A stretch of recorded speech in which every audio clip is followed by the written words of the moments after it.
Hello mga lalabs! Nandito ako sa park ng Eiffel Tower sa baba. So, ganito ang view dito. Nakita nyo, ayan lang ang Eiffel Tower. Sila yung nandito. So, ako iupo din at ako'y kakain ng aking ano. So, saan ba ako po?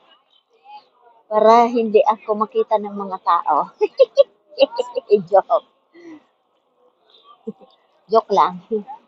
Para hindi masyadong obvious na ako'y nagpipicture taking. Uy, dito na lang ako'y magtawid-tawid man. Jod.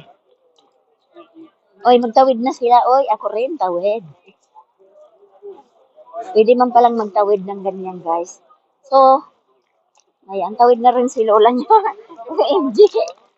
So, dito ako. Uy, hindi umaandar ang fountain, guys. Ayan.